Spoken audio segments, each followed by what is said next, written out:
Assalamualaikum warahmatullahi wabarakatuh.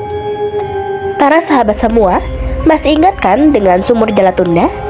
Ya, sumur raksasa yang luasnya sama dengan lapangan sepak bola dan penuh dengan misteri. Kali ini saya akan menceritakan kisah nyata tentang hilangnya penduduk desa yang ditemukan sudah mengambang di sumur Jalatunda. Mengapa bisa di sumur itu? Yuk ikuti cerita ini sampai tuntas.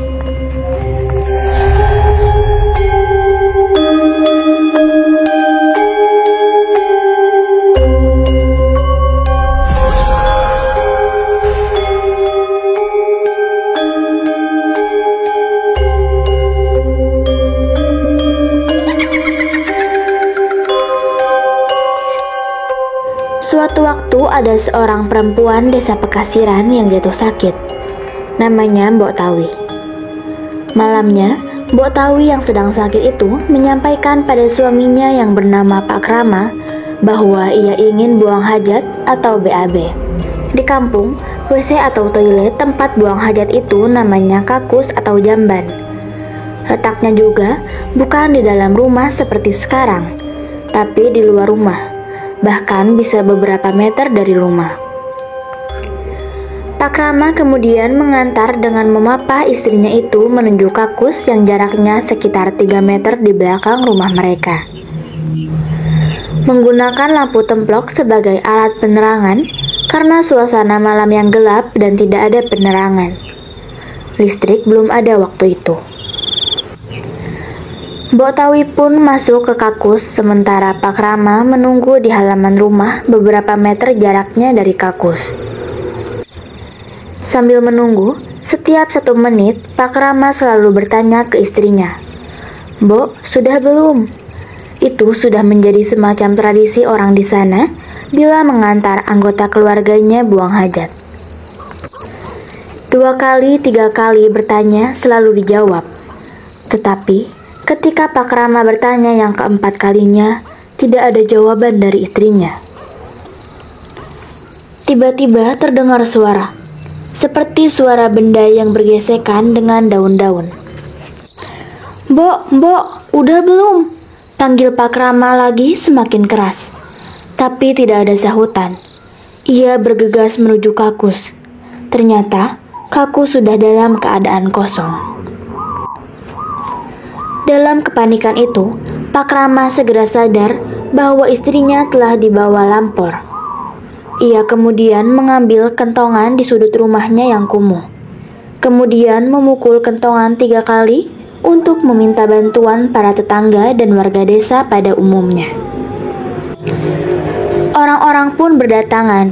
Pak Rama segera memberitahu pada orang-orang bahwa istrinya hilang waktu sedang buang hajat di kakus. Mereka kemudian mencari ke sana kemari. Namun, hingga pagi hari, Mbok Tawi tidak berhasil ditemukan.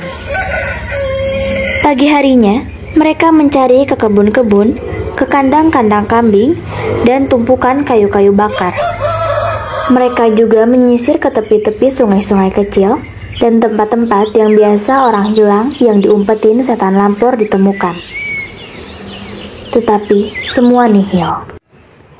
Ketika waktu zuhur berlalu dan Mbok Tawi belum ditemukan, warga dibantu oleh perangkat desa segera berbondong-bondong menuju tempat terakhir orang hilang biasa ditemukan, yakni sumur Jalatunda, sumur raksasa penuh misteri yang terletak di ujung barat desa itu. Namun, jasad Mbok Tawi tidak ditemukan di sana.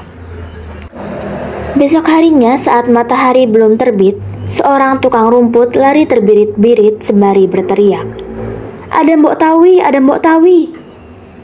Situasi jadi geger kembali. Orang-orang berlari menghampiri si tukang rumput yang terlihat pucat pasi dan mengajaknya ke rumah Mbak Lebe, seorang penghulu dan sesepuh desa itu. Tukang rumput itu menceritakan bahwa baru saja ia melihat Mbok Tawi berada di halaman SD Impres. Kemudian Mbah Lebe bersama perangkat desa dan puluhan warga desa pergi menuju SD Impres di ujung desa, yang letaknya hanya sekitar 300 meter dari sumur Jalatunda. Dan benar, Mereka menemukan Mbok Tawi sedang tersender di sebuah pohon di sudut halaman SD Inpres dalam keadaan tidak berbusana, hanya pakaian dalam yang melekat di tubuhnya. Mbah Lebe menyelimuti tubuh Mbok Tawi yang dalam keadaan setengah sadar itu dengan kain sarung milik salah seorang warga. Kemudian dengan air putih yang sudah dibacakan doa-doa, Mbah Lebe meminumkan air putih itu ke mulut Mbok Tawi. Setelah Mbok Tawi sadar penuh, Mbah Lebe bertanya mengapa Mbok Tawi ada di sini dan apa yang terjadi. Dengan terbata-bata, Mbok Tawi menceritakan peristiwa yang menimpa dirinya itu. Dan inilah kisah yang diceritakan oleh Mbok Tawi. Awalnya waktu saya sedang buang hajat, datang seorang perempuan yang berbadan sangat besar. Tingginya melebihi pohon pisang yang ada di halaman rumah. Tiba-tiba dia mengangkat tubuh saya sambil berbisik, "Ayo ikut aku." Tubuh saya diapit di ketiaknya. Lengannya yang nyaris sebesar tubuh saya mengapit dengan kuat. Saya berusaha berteriak, tapi suara saya tidak keluar. Saya melihat suami saya sedang mencari dan memanggil-manggil saya. Saya berusaha menjawab dan minta tolong, tapi lagi-lagi mulut saya seperti dibekap. Makhluk itu kemudian membawa saya terbang dan hinggap di atap rumah kami. Tubuhnya yang besar tetapi seperti ringan sekali itu tidak menimbulkan suara ketika menginjak atap rumah. Saya mendengar suami saya memukul kentongan dan dari atap rumah, saya melihat orang-orang berdatangan. Ketika orang-orang mulai berteriak memanggil nama saya, makhluk itu membawa saya meninggalkan rumah saya, lalu terbang dari atap rumah ke atap rumah yang lain dan sesekali hinggap di pohon-pohon besar. Terakhir, saya dibawa hinggap di atap rumah Pak Lurah Dongkol. Mbok Tawi berhenti sebentar batuk-batuk. Kemudian meneruskan lagi. "Waktu itu di rumah Pak Lurah sedang ada acara syukuran pernikahan anaknya kan?" Ucap Mbok Tawi berusaha meyakinkan bahwa ceritanya itu bukan bualan.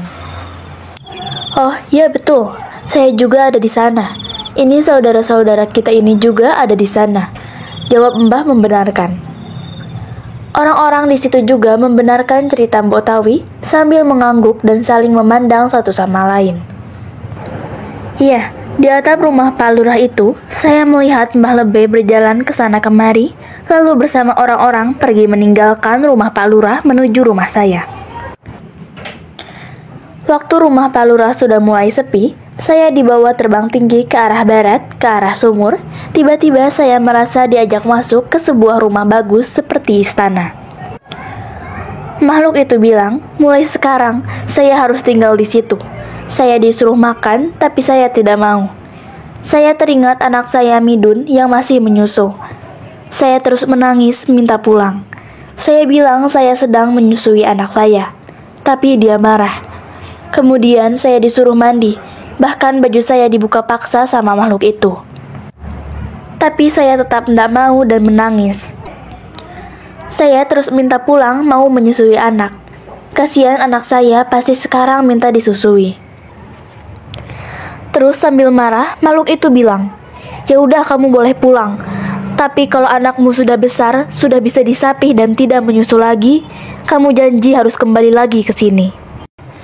Yang saya pikirkan cuma anak saya. Maka tanpa berpikir panjang, saya pun berjanji akan kembali lagi ke sana kalau anak saya sudah besar dan sudah tidak menyusu lagi.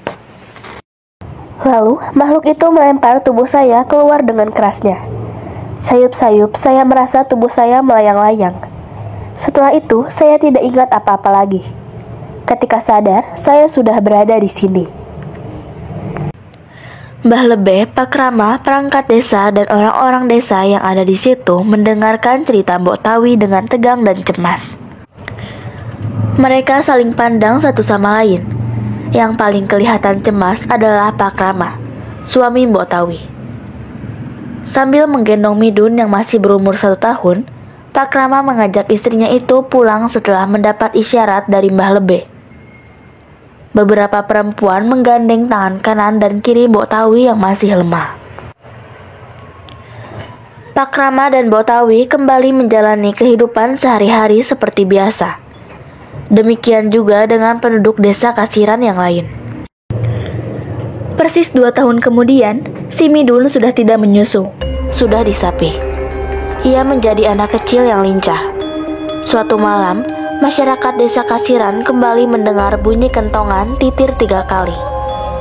Bunyi kentongan itu berasal dari rumah Pak Rama. Orang-orang berdatangan. Mbok Tawi hilang lagi.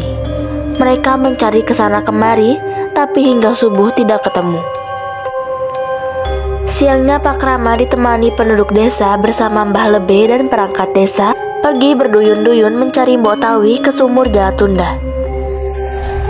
Dari dinding-dinding sumur yang jaraknya sekitar 100 meter ke permukaan air itu, mereka melihat sesosok tubuh perempuan sudah mengambang di sana. Itulah tubuh Mbok Tawi yang tentu saja sudah tidak bernyawa. Dia sudah memenuhi janjinya.